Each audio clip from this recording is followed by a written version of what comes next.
do. But it is a remarkable gemstone from a small town called Mossitson. That's it. Thank you, everybody, for your phone calls. If you're on the phone for that, you own it. Otherwise, it is spoken for. These shows do get busy.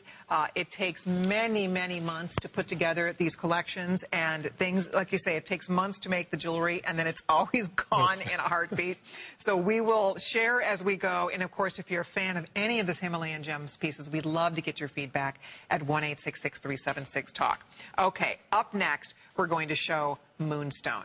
And I was mentioning earlier, your Moonstone is just breathtaking. You have the most beautiful Moonstone. I love this ring. And again, in a world of mass production, when you can get your hands on a piece of jewelry that has all of this intricate, beautiful detail, remember, every swirl, every leaf, every cutout is totally done by hand. They start with raw silver when they create these pieces. The stone, look at that beautiful Moonstone. The light coming from that stone is absolutely gorgeous. And then we have matching earrings as well. If you've been wanting a Moonstone earring, these are so beautiful. By the way, the earrings fewer than 100 and counting. The ring is also very limited. This is gorgeous. That's a lot of ring. It's a lot of sterling silver. And when we talk about artisan crafted, handmade jewelry, we are in a different caliber of jewelry. It's different than buying something that's mass-produced in a huge factory, made by machine, versus something that is totally tooled, crafted, completely by hand. And for those of us that appreciate art and appreciate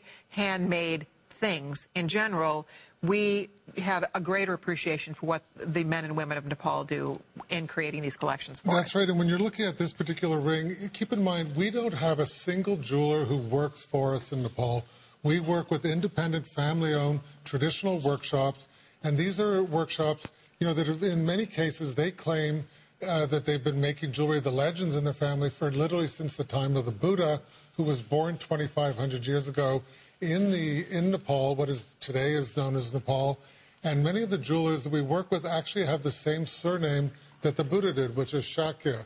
So, I mean, there's a fascinating history, but just to emphasize, these are independently owned workshops. There's a master jeweler who runs the workshop. He takes in apprentices at the, at the age of their late teens, early 20s, and they'll start to learn how to roll out the plate. As Colleen said, they start with a block of silver.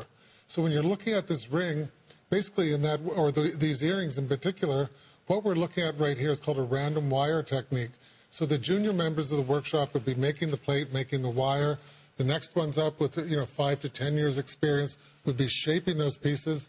The master jeweler or his top assistants have a minimum of 10 years, up to 20 years experience. Every piece is made freehand. And when you walk down, Fifth Avenue, the most expensive shopping areas in the world, what you see is handmade jewelry. Right. But those jewelers are charging $50 to $100 an hour for their labor. Right. Because of the exchange rate difference with Nepal, we're getting that same caliber of work for a fraction of the price. But one of the sadnesses we have, as I was telling Colleen, is that the young men are no longer willing to spend that 10 or 20 years apprenticing anymore. So they're going off to work in other countries. So I don't think another generation down the road that this same traditional system of independent, master-owned workshops will exist. There you go. Okay, last call just went out on the earrings. The ring, gorgeous. I always go up a size with Himalayan Gems rings. They're very wide, so because of that, you may want to go up one size, just sort of, a heads up there. But this is really spectacular. You can see that little lantern, that flicker of light inside the Moonstone. That is the natural inherent beauty of the stone. You can see a couple hundred have been spoken for. With everybody on the phone, the ring is going to sell out also. There's a nice thick sizing bar in the back. But how special this is. And when you think about the tradition, I know many of these jewelers originally, they made jewelry just for the kings, right? For the royal family, that's right. And I just also want to mention about the rainbow Moonstone before we move on, is that this rainbow actually is the finest quality that you're going to see. The same family who did the cutting of the Chalcedony forest. These are 6 brothers. They are the same ones who sourced this from mines in India. They have exclusive sources.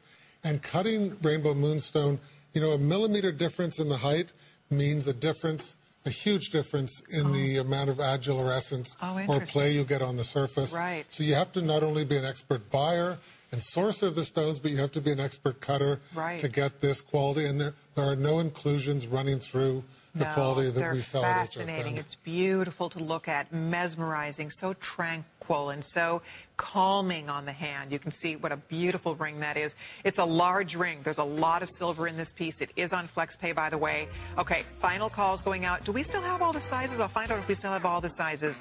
Okay, 6 through 12 at this point, but there's under 200 rings total, so if you're on the phone for it, you own it. I'll let you know when it completely sells out. Thank you so much. It's a gorgeous ring. I think you'll be thrilled with it. Now,